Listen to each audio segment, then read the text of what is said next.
അമ്മയെ തല്ലിയാലും രണ്ട് വിഭാഗം ഉണ്ടാവും. ആ അമ്മയെ തല്ലിയത് അവർക്കത് വേണ്ടിയിട്ടാണ് എന്ന് പറയുന്നവരുണ്ട്. അയ്യോ മോശം, അതുണ്ടാവും എന്തായാലും. അത് അതിന്റെ വഴിക്കങ്ങ് പോവും. ഒരുപാട് നമ്മൾ മൈൻഡ് ചെയ്യണ്ട. ഓക്കെ ചേച്ചി, മനസ്സിലായി. ഇപ്പൊ നമ്മുടെ ലൈഫിൽ ചേച്ചിക്ക് പേഴ്സണലി തോന്നുന്നുണ്ടോ ചേച്ചിയുടെ ലൈഫിൽ ഒരു തിരിച്ചടി കിട്ടാനായിട്ട് ബിഗ് ബോസ് ആയിരുന്നു ഒരു മെയിൻ കാരണം? ബിഗ് ബോസ് എന്ന് പറയാൻ പറ്റില്ല. ഇല്ല, ഇത് ചില കാര്യങ്ങൾ സംഭവിക്കേണ്ടതായിരുന്നു. അതിപ്പോ അതിനകത്ത് ഒത്തിരി കാരണങ്ങളുണ്ട്. ഞാൻ മുന്നേ പറഞ്ഞു, ഒരു ഫാമിലി ലൈഫിന്റെ കാര്യമാണല്ലോ ഇപ്പൊ നിങ്ങൾ ചോദിച്ചത്. അത് ഇൻഡയറക്ട്ലി ചോദിച്ചതേ ഉള്ളൂ, മനസ്സിലായി എനിക്ക്. അല്ല മോളെ, അത് രണ്ടുപേരുടെയും ഭാഗത്തു നിന്നുണ്ടാകുന്ന പ്രശ്നങ്ങളും എല്ലാം കൂടെ വരുമ്പോഴാണ് അത് ഒരു വലിയ പ്രശ്നത്തിലേക്ക് പോകുന്നത്. ചിലപ്പോ അത് നമ്മൾ പലരും ഒക്കെ ഇടപെട്ട് അത് സോൾവ് ആയി പോവാറുണ്ട്. ചിലത് അങ്ങനെ ആവാറില്ല. ഈ എരുതിയിൽ എണ്ണ ഒഴിക്കുന്ന പോലെ ചിലപ്പോ അങ്ങ് ആളി കത്തും. പിന്നെ ഒരു സ്റ്റേജ് എത്തുമ്പോഴായിരിക്കും അയ്യോ ഇതൊന്നും വേണ്ടിയിരുന്നില്ല എന്നും തോന്നും. പക്ഷെ അപ്പോഴത്തേക്കും ചിലപ്പോൾ സമയം കഴിഞ്ഞു പോയിട്ടുണ്ടാവും രണ്ടുപേരുടെ ഭാഗത്തു നിന്നും. പക്ഷെ ഞാൻ ഇതിനു മുന്നേ ഈ സെയിം ഇന്റർവ്യൂവിൽ ഞാൻ നിങ്ങളുടെ മൈൽ സ്റ്റോൺ മേക്കേഴ്സിന്റെ തന്നെ ഇന്റർവ്യൂവിൽ ഞാൻ പറഞ്ഞിട്ടുണ്ട്, നമ്മൾ ബ്രേക്കപ്പ് ആവുന്നത് കൊണ്ടോ ഒരാൾ നമ്മുടെ വേർപാടോ അല്ലെങ്കിൽ പിരിയുന്നത് ഇതൊന്നും പ്രശ്നമല്ല. നമുക്ക് പറ്റുന്നില്ലെങ്കിൽ നമുക്ക് വേണ്ടാന്ന് വെക്കാം. പക്ഷെ അതിൽ നിന്ന് നമ്മൾ റിക്കവർ ചെയ്ത് നമ്മൾ മുന്നേക്ക് പോവാൻ പറ്റണം. അവിടെ തന്നെ സ്റ്റക്കായി നിൽക്കുമ്പോഴായി പ്രശ്നം വരുന്നത്. ഇത് നമുക്കിത് പറയാൻ ഭയങ്കര എളുപ്പമാണ്, അനുഭവിക്കുന്നവർക്കാണ് അതിൽ നിന്ന് പുറത്തേക്ക് വരാൻ പാടി. ഇപ്പൊ ഞാനെന്നല്ല, ഞാൻ എല്ലാവരുടെ കാര്യം പറഞ്ഞതാ. പുറത്തേക്ക് ഒന്ന് വന്നാ പിന്നെ നമ്മൾ ഓക്കെയാണ്. പക്ഷെ പുറത്തേക്ക് വരാൻ ടൈം എടുക്കും. ചില ആൾക്കാർ 1 മാസം കൊണ്ട് ഓക്കെ ആവുന്നവരുണ്ട്, ചില ആൾക്കാര് 2 വർഷം 3 വർഷം. പിന്നെ ഞാൻ പറഞ്ഞല്ലോ, പിന്നെ ഈ മെമ്മറീസ് ഒന്നും നമ്മൾക്ക് ഒരിക്കലും മരിക്കാത്തത് കൊണ്ട് ഇടയ്ക്കിടയ്ക്ക് നമ്മളെ വന്നിങ്ങനെ ഹിറ്റ് ചെയ്തുകൊണ്ടിരിക്കും. അതുണ്ടാവും. ശരിക്കും എന്താ പറയുക, ഞാൻ ഇത് ചേച്ചിയുടെ അടുത്ത് ഇപ്പൊ ചോദിക്കാൻ കാരണം എന്ന് വെച്ച് കഴിഞ്ഞാൽ നമ്മുടെ ലൈഫ് ഇസ് ബ്യൂട്ടിഫുൾ എന്ന് പറഞ്ഞിട്ട് മൈൽ സ്റ്റോൺ തന്നെ ഒരു പ്രോഗ്രാം ഉണ്ട്. അതിൽ നമ്മുടെ ആര്യ ചേച്ചി ഇവര് ഇങ്ങനത്തെ ഒരു ക്വസ്റ്റ്യൻ വന്നപ്പോൾ അവർ പറഞ്ഞായിരുന്നു ഇവരുടെ ലൈഫിൽ ഇങ്ങനത്തെ ഒരു ഇഷ്യൂ ഉണ്ടാകാൻ മേജർ റോള് എനിക്ക് തോന്നുന്നു ബിഗ് ബോസിനാണെന്ന് അവർ പറഞ്ഞായിരുന്നു. അല്ല, എന്റേത് ബിഗ് ബോസ് ഒരു മേജർ റോൾ എന്ന് പറയാൻ പറ്റില്ല. അങ്ങനെ അല്ലാതെ തന്നെ ഒത്തിരി പ്രശ്നങ്ങളുണ്ട്. ബിഗ് ബോസ് എന്ന് പറയുന്നത് ഞങ്ങൾ ഒരു 2.5 മാസം 64 ദിവസം ഞങ്ങൾ തമ്മിൽ മാറി നിന്നു എന്നതാണ് അതിനകത്ത് ഒരു ഇത് വന്നത്. പക്ഷെ അതൊന്നും അല്ല പ്രശ്നങ്ങൾ. ഞാൻ പറഞ്ഞു ഞങ്ങളുടെ പ്രശ്നങ്ങൾ അത് ഞങ്ങളുടെ വീട്ടിനകത്ത് തന്നെ നിന്നോട്ടെ. അല്ല, ഞങ്ങളെ പേഴ്സണലി അറിയാവുന്നവർക്ക് അത് അറിഞ്ഞാൽ മതി. അത് പബ്ലിക്കായിട്ട് ഞാനായാലും കണ്ണനായാലും പറയാൻ ആഗ്രഹിക്കാത്തത് അത് വേണ്ടാന്ന് വെച്ചിട്ടാ. അല്ലെ എനിക്കും പറയാം, കണ്ണനും പറയാം, 2 പേർക്ക് ഉണ്ടാവുമല്ലോ പറയാൻ ഒത്തിരി കാര്യങ്ങൾ. അത് വേണ്ടാന്നുള്ളത് ഞങ്ങൾ തമ്മിൽ ഡിസിഷൻ എടുത്തതാണ്. മോൻ വളർന്നു വരെയല്ലേ, ഞങ്ങൾ അവന്റെ കാര്യം മാത്രമേ ഇപ്പൊ ശ്രദ്ധിക്കുന്നുള്ളൂ.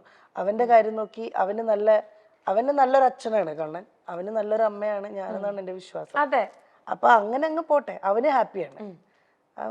അവന്റെ ടീച്ചേഴ്സ് പറയാറുണ്ട് അവിടെ സിംഗിൾ മദേഴ്സ് ഉണ്ട്, അച്ഛന്റെ കൂടെ മാത്രം ഉള്ള കുട്ടികളുണ്ട്.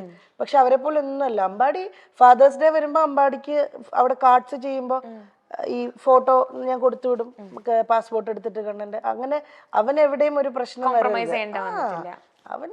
അവൻ ഹാപ്പി ആയിട്ടിരിക്കണം, അത്രേ ഉള്ളൂ. അത് പുള്ളി അങ്ങനെ തന്നെയാ. എന്തായാലും മോനെ വിളിക്കും, പറ്റുന്ന പോലെയൊക്കെ വീഡിയോ കോളിൽ ചെയ്ത് സംസാരിക്കും. അവന് ഫോണുണ്ട്, അവന്റെ ഫോണിൽ വിളിക്കും. ചിലപ്പം ഈ കളിയുടെ കൂടുന്നതുകൊണ്ട് ഫോൺ എടുക്കത്തില്ല, വേഗം കട്ടിയിട്ട് പോകും. അതിപ്പോ എന്റെ അടുത്തുനിന്ന് ഷൂട്ടിങ്ങിന് ആളിവൻ പോയാലും കിട്ടാൻ വലിയ പാടല്ല. അതിനില് വലിയ നടനായി പോകും. ഇവിടുന്ന് പോയാ കഴിഞ്ഞാ ജിജിയമ്മയൊക്കെ കൊണ്ടുപോകുന്നത് എനിക്ക് ഷൂട്ടല്ല എന്തെങ്കിലും തിരക്കുണ്ടെങ്കിൽ. അപ്പത്തേക്കിനും വിളിച്ചാ വരെ പോലില്ല. പിന്നെ ആ ലോകത്തിലാ. പിന്നെ രാത്രിയിലൊക്കെ അമ്മ ഷൂട്ടിങ് ഉറക്കം വരുന്നത് സംഭവമാണ്. ചേച്ചി പോവാറുണ്ട് അവന്റെ കൂടെ? വല്ലപ്പോഴും ഒക്കെ പോവാറുണ്ട്. പക്ഷെ കണ്ടിന്യൂസ് നിക്കത്തില്ല ഞാൻ. കാരണം ഇവനും ഇഷ്ടം ഇവന്റെ ആ സർക്കിളിൽ അങ്ങനെ നിക്കാനാ. ഞാൻ എന്റെ കുറച്ച് റെസ്ട്രിക്ഷൻ വരും. അമ്പാടി ഇവിടെ വാ, അമ്പാടി ഇവിടെ നിൽക്കി, അമ്പാടി ഇവിടെ നിൽക്കി. ഞാനില്ലെങ്കിൽ ജിജിയമ്മയുടെ അടുത്ത് കുറച്ചൊക്കെ നമ്പർ എടുക്കും. പിന്നെ ചെറുതും കൂടെ ആണല്ലോ, അപ്പൊ ഭയങ്കര ഒരു കൺസേൺ കൂടെ കിട്ടും കള്ള നിനക്ക്, അല്ലേ? ഇപ്പൊ ഞാൻ ചേച്ചിയുടെ അടുത്തൊരു ക്വസ്റ്റ്യൻ ചോദിക്കുകയാണെങ്കിൽ, നമ്മുടെ പ്രൊഫഷണൽ ലൈഫിൽ ഭയങ്കരമായിട്ട് ഷൈൻ ചെയ്ത് നിൽക്കുന്ന ഒരാളാ ചേച്ചി, ഭയങ്കരമായിട്ട് എല്ലാവരും നോട്ടീസ് ചെയ്യുന്ന ഒരാളാ ചേച്ചി. ചേച്ചിക്ക് എപ്പോഴെങ്കിലും തോന്നിയിട്ടുണ്ടോ പേഴ്സണൽ ലൈഫിൽ ഒരു ഫെയിലിയർ ആയി പോയി എന്ന് തോന്നുന്നുണ്ടോ? ഇല്ലില്ല, ആ സ്റ്റേജ് കഴിഞ്ഞു മോളെ. ഞാൻ പറഞ്ഞല്ലോ, ഞാൻ പറഞ്ഞില്ലേ നേരത്തെ, എന്ത് പ്രശ്നം വന്നാലും നമ്മൾ അവിടുന്ന് തിരിച്ച് എണീറ്റ് വരിക എന്നുള്ളതാ. അങ്ങനെ തിരിച്ചിപ്പോ ഞാൻ എണീറ്റ് വന്നിട്ടുണ്ട്. പിന്നെ അത് ഫെയിലിയർ ആയിന്ന് തോന്നാൻ ഇപ്പൊ ഫാമിലി ലൈഫ് ഇല്ല എന്ന് പറയുന്ന ഒരു ഹസ്ബൻഡ് വൈഫ് അങ്ങനെ ഒരു റിലേഷൻ ഇല്ല എന്നൊഴിച്ച് എൻ്റെ കൂടെ എനിക്ക് മോനുണ്ട്, എനിക്ക് ഫാമിലി എന്ന് പറയാൻ എനിക്ക് മോനുണ്ട്, എന്നെ അങ്ങനെ സ്നേഹിക്കുന്ന കുറേ സുഹൃത്തുക്കളുണ്ട്, എൻ്റെ കൂടെ കൈപിടിച്ച് നിൽക്കാൻ എന്നെ ഉറപ്പായിട്ടും എൻ്റെ ബന്ധുക്കളൊക്കെ പണ്ടത്തെക്കാളും അവരെല്ലാവരുമായിട്ട് ഞാൻ കുറെ കൂടെ അറ്റാച്ച്ഡ് ആയി. ഇപ്പോൾ ബിഗ് ബോസിന്റെ സമയങ്ങളിലെക്കാളും ഒക്കെ എൻ്റെ ബന്ധുക്കൾ എല്ലാവരുമായിട്ടും വരലുണ്ട്. എനിക്കൊരു ചേട്ടനുണ്ട്, ചേട്ടൻ്റെ പേര് ശരത് എന്നാണ്, ചേട്ടന് വൈഫ് പ്രിയ, അവർക്ക് 2 മക്കളുണ്ട്. ഒക്കെ അവർ വരും. അമ്പാടിക്ക് ഭയങ്കര ജീവനാണ്, ഭയങ്കര ഇഷ്ടമാണ് അവരെ. അപ്പൊ അങ്ങനെ എനിക്ക് ഫാമിലി എന്ന് പറഞ്ഞാൽ എനിക്ക് കുറെ പേരുണ്ട് ഇപ്പോ, സ്വന്തമായിട്ട് ബന്ധുക്കളായിട്ടും സുഹൃത്തുക്കളായിട്ടും എന്നൊക്കെ പറഞ്ഞ്. അപ്പൊ അതിനകത്ത് ഇങ്ങനെ ഒരു സംഭവം ഒഴിച്ചാൽ അപ്പൊ അതെപ്പോഴും നമുക്കുള്ളിലൊരു വിഷമാണത്. അതൊരിക്കലും അയ്യോ ഞാൻ പരാജയപ്പെട്ടു പോയി, ഞാൻ സക്സസ്ഫുൾ ആണ്. എൻ്റെ മോനെ ഞാൻ സക്സസ്ഫുൾ ആയിട്ട് തന്നെ ഇരിക്കുന്നത്. എൻ്റെ മോനെ ഞാൻ നന്നായിട്ട് എനിക്ക് നോക്കാൻ പറ്റുന്നുണ്ട്, അവന്റെ കാര്യങ്ങൾ നോക്കാൻ പറ്റുന്നുണ്ട്, അവൻ ഹാപ്പിയാണ്. ആ രീതിയിൽ ഞാൻ 100% സക്സസ്ഫുൾ ആണ്. ഇൻഡസ്ട്രിയിലും വലിയ കുഴപ്പമില്ല. അതിങ്ങനെ ഇങ്ങനെയാണ് പോയിക്കൊണ്ടിരിക്കുന്നത്. കയറി ഇറങ്ങി അത് ഞാൻ പറഞ്ഞ ഒരു ബ്രേക്ക് ത്രൂ കിട്ടുന്നവരെ നമ്മൾ ക്ഷമിക്കുക, വെയിറ്റ് ചെയ്യാന്നേ ഉള്ളൂ. ആ വെയിറ്റ് ചെയ്യണം, ബാക്കിലോട്ട് പോവാതെ, അത്രേ ഉള്ളൂ. എനിക്ക് ശരിക്കും ചേച്ചി പറയുമ്പോൾ ശരിക്കും ഫീൽ ചെയ്യുന്നുണ്ട്. ഇപ്പൊ ഞാൻ ചേച്ചിയുടെ അടുത്ത് ആ ക്വസ്റ്റ്യൻ ചോദിക്കാനുള്ള കാരണം എന്ന് വെച്ചാൽ കുറെ ഇപ്പൊ സൊസൈറ്റിയിലാണെങ്കിലും കുറെ പേരുടെ വിചാരമുണ്ട് ഇപ്പൊ സെപ്പറേറ്റഡ് ആയി എന്ന് പറഞ്ഞു കഴിഞ്ഞാൽ ദാറ്റ് മീൻസ് ഒക്കെ എന്തൊക്കെയോ തീർന്നു പോയി, അല്ലെങ്കിൽ ലൈഫിന്റെ എന്താണ് ഫുൾ സ്റ്റോപ്പ് ആയി എന്നൊക്കെ. ബട്ട് ചേച്ചിയുടെ അടുത്ത് ആൻസർ കിട്ടാൻ വേണ്ടിയിട്ടാണ് ഞാൻ ശരിക്കും ചോദിച്ചത് കേട്ടോ. അത് എനിക്ക് അങ്ങനെയൊക്കെ തോന്നിച്ചൊരു സമയം ഉണ്ടായിരുന്നു. പക്ഷെ അങ്ങനെയുള്ളവർക്ക് വേണ്ടിയിട്ടാണ് അങ്ങനെ ഒരു പക്ഷെ അതൊന്നുമല്ല. ഇപ്പൊ അമ്പാടി ഉണ്ട്, അമ്പാടിക്ക് ഒത്തിരി കാര്യങ്ങൾ ചെയ്യാനുണ്ട്. എനിക്കിപ്പോ 34 വയസ്സ് കഴിഞ്ഞു, എനിക്ക് ഇനിയും കിടക്കുകയാണ് ഒരുപാട് വർഷങ്ങള്. നല്ല ഒത്തിരി കാര്യങ്ങൾ ചെയ്യാൻ, ഒത്തിരി സിനിമകൾ ചെയ്യാൻ, അല്ലെങ്കിൽ ഒത്തിരി എന്തെങ്കിലുമൊക്കെ ബിസിനസ് കാര്യങ്ങൾ ചെയ്യാൻ ഒക്കെ ഇനിയും കിടക്കുകയാണ്. നമുക്കൊന്നും ആരും എവിടെയും പരാജയപ്പെട്ടു പോകുന്നില്ല. ദൈവം അനുഗ്രഹിച്ച് നമുക്ക് വേറെ അസുഖങ്ങളോ പ്രശ്നങ്ങളോ ഇല്ല. ലൈഫിൽ ഏറ്റവും വലിയ പ്രശ്നം എന്ന് വെച്ച് കഴിഞ്ഞാൽ ഭയങ്കരമായ രോഗങ്ങൾ പിടിപെടുന്നതാണ്. അതൊന്നും ഇല്ലാത്തടത്തോളം ഞാനും എൻ്റെ ഫാമിലിയും അല്ല എന്നെ ഞാനും ചുറ്റപ്പെടുന്ന ആൾക്കാരെല്ലാവരും ഹാപ്പിയാണ്. രോഗങ്ങൾ ആർക്കും വരാതിരിക്കട്ടെ, അതെ, ഹെൽത്തി ആയിട്ടിരിക്കട്ടെ. ആ രോഗങ്ങൾ വന്നാൽ അത് ക്യൂർ ആവട്ടെ, അല്ലാതെ വലിയ അസുഖങ്ങൾ വരാതിരിക്കട്ടെ.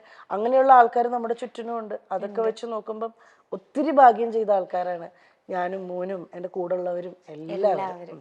അപ്പൊ അതുകൊണ്ട് അങ്ങനെ പരാജയം എന്നൊരു സാധനം, അങ്ങനെ ഒരു തോന്നലില്ല. ഞാൻ നല്ല ഹാപ്പിയാണ്.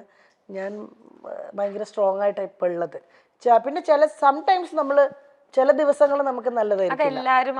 എല്ലാ ദിവസവും എനിക്ക് സന്തോഷം തന്നു കഴിഞ്ഞാല് അത് ശരിയാകത്തില്ലല്ലോ. എല്ലപ്പോഴും ഒന്ന് നമുക്ക് ചില ദിവസങ്ങൾ ഭയങ്കര ഡൗൺ ആയിരിക്കും ഞാൻ. പക്ഷെ ആ ഡൗണിൽ തന്നെ നിക്കില്ല ഞാൻ. ഉറപ്പായിട്ട് വന്ന് ഒരു ഉച്ച വരെ ചിലപ്പോൾ ഭയങ്കര ഡൗൺ ആയിരിക്കും. ഉച്ച കഴിയുമ്പോൾ ഞാൻ ഓക്കെ ആവും. അത് ചിലപ്പോൾ അമ്പാടി വരുമ്പോഴായിരിക്കും ഞാൻ എപ്പോൾ വിഷമിച്ചാലും അമ്പാടി എപ്പോഴും ചോദിക്കും എന്നോട്, അറിയോ ഓക്കെ അമ്മ, ചോദിക്കാറുണ്ട് അമ്പാടി. അതിലിപ്പോ എനിക്ക് വേറെ ഒന്നുമില്ല. 7 വയസ്സായ എൻ്റെ മോൻ എന്നോട് ഇപ്പൊ ചോദിക്കുന്നെങ്കിൽ എനിക്ക് നല്ല ഉറപ്പാണ് മുന്നോട്ടുള്ള എൻ്റെ യാത്രയിൽ ഇങ്ങനെ എനിക്ക് എപ്പോഴും ഇങ്ങനെ പിടിച്ചോണ്ട് എൻ്റെ കൂടെ